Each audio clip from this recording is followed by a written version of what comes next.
je vais vous raconter l'histoire du loup qui voyageait dans le temps, par Éditions Ozu. Ce jour-là, Loup farfouillait dans son grenier.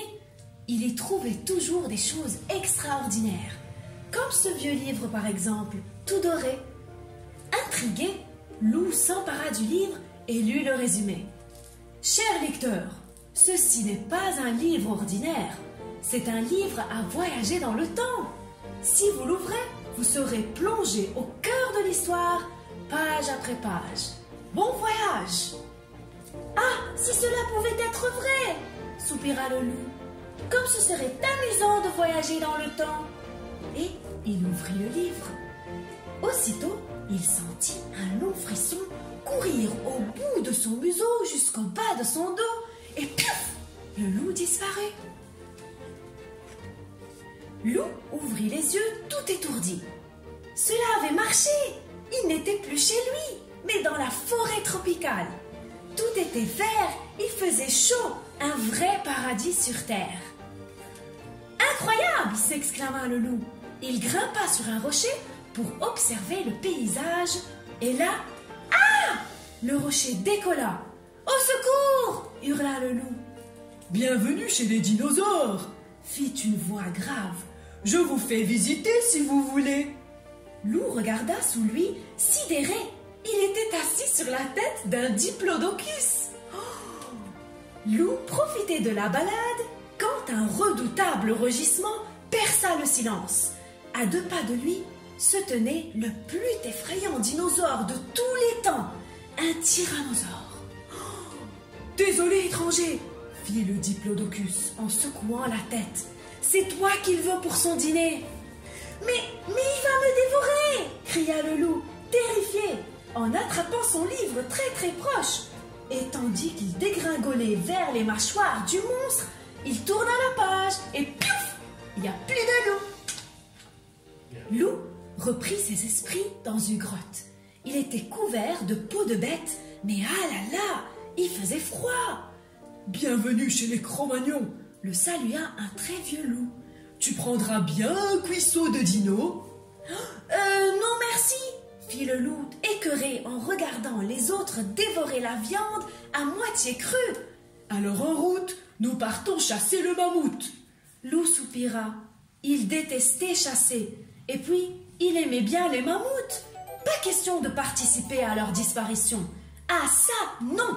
Alors, piouf, plus de loup. Cette fois, le loup se trouvait sur le chantier de construction d'une immense pyramide.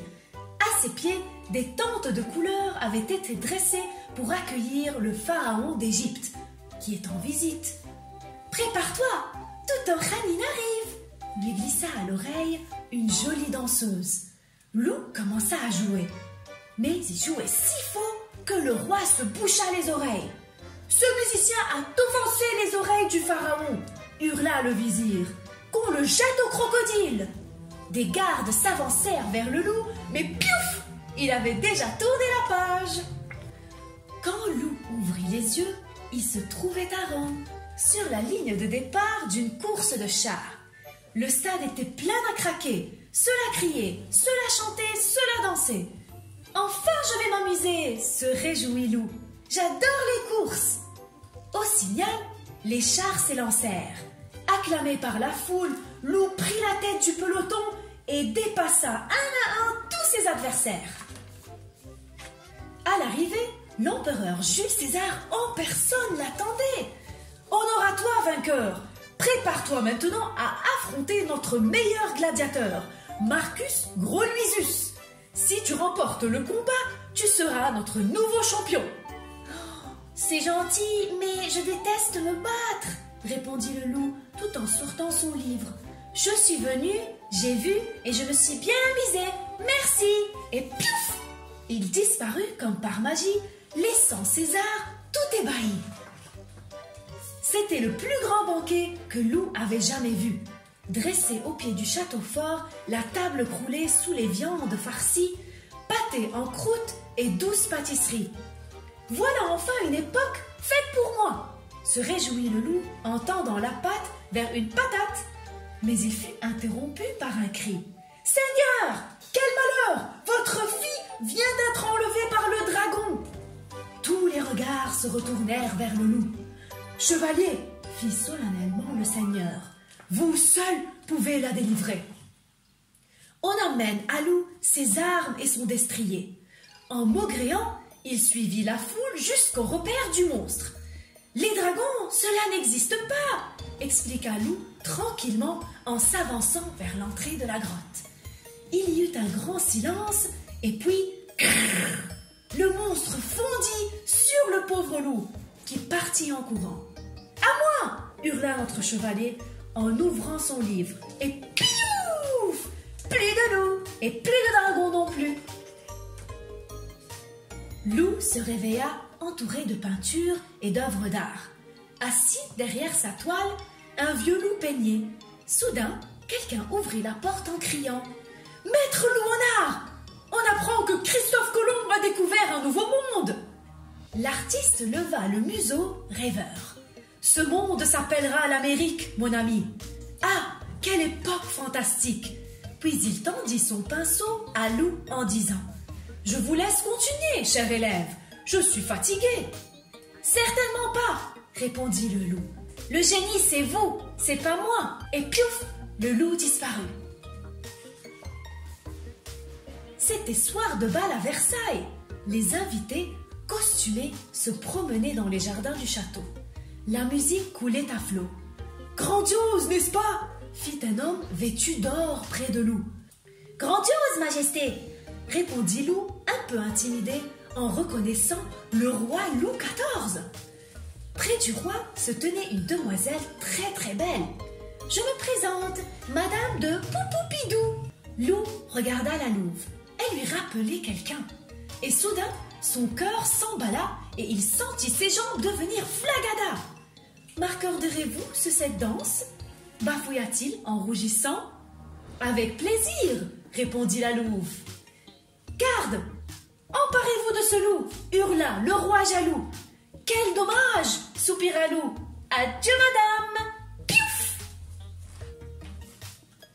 Et le loup disparut dans un nuage.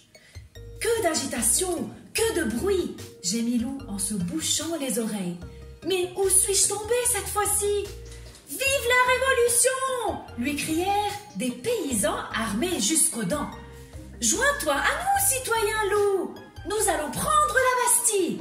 Loup réfléchit un instant. Qu'il soit là ou pas, ça allait chauffer. Mieux valait s'éclipser. Et piouf! Le loup disparut. Il n'y avait aucun bruit, juste une échelle métallique qui plongeait dans la nuit. Loup descendit les barreaux prudemment.